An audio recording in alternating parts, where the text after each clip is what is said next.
The billionaire's daughter walked into her father's company wearing a cheap uniform and carrying a broken phone. Nobody knew who she was. Not the managers who ignored her. Not the employees who laughed at her. And definitely not the janitor who gave her his only lunch when he thought she was just another struggling worker. But her father was watching everything.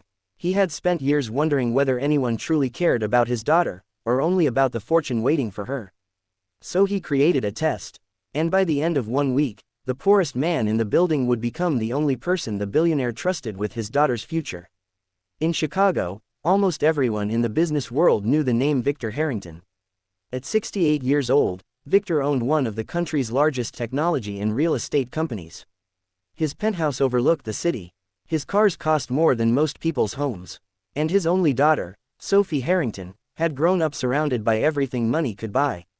But Sophie had always hated one thing. She hated not knowing whether people liked her, or simply liked her father's money.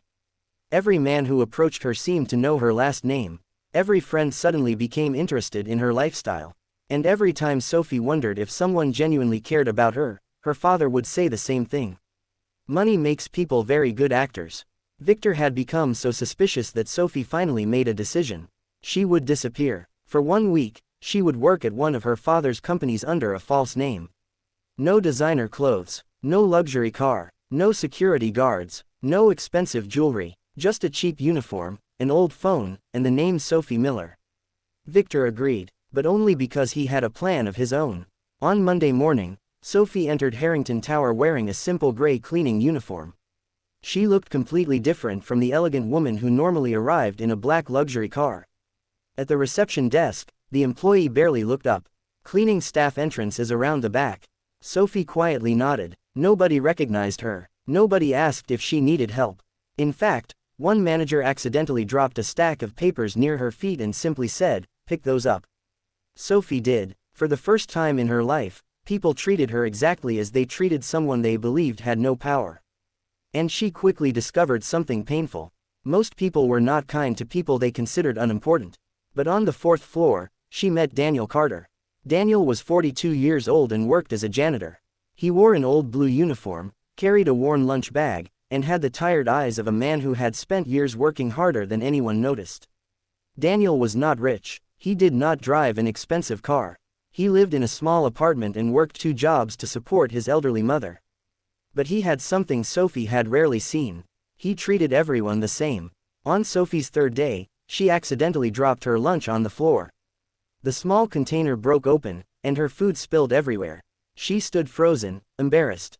Daniel noticed. Without saying anything, he opened his lunch bag.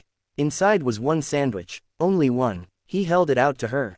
"You can have this." Sophie stared at him. "What about you?" Daniel smiled. "I'll figure something out. You only have one lunch." He shrugged. "I've survived worse than being hungry for a few hours." Sophie refused at first, but Daniel insisted. He broke the sandwich in half and handed her one piece. Neither of them knew that a security camera was recording everything. And in a private office on the top floor, Victor Harrington watched the footage. He had expected Daniel to be polite. He had not expected him to give away his only meal. But Victor still wasn't convinced. A single kind act could be an accident.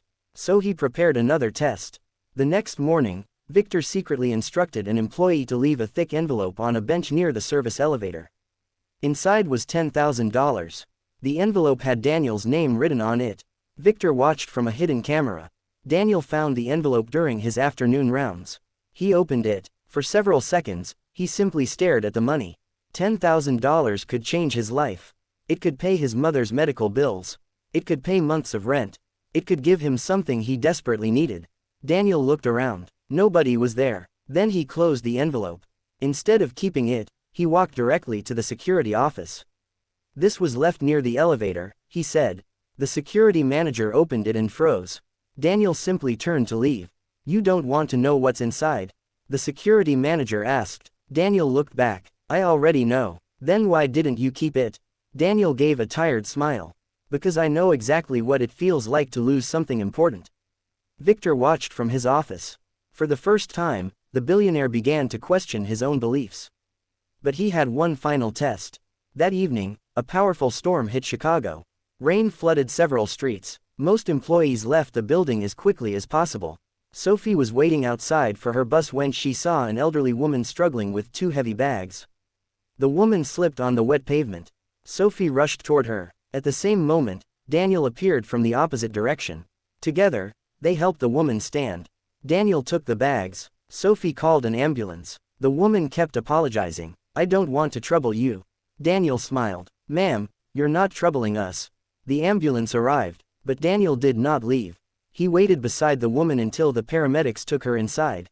Sophie looked at him. "You're going to miss your bus." Daniel glanced toward the empty street.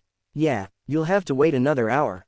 "Probably." Sophie smiled. "Was it worth it?" Daniel looked toward the ambulance. "Ask me that after you see her family."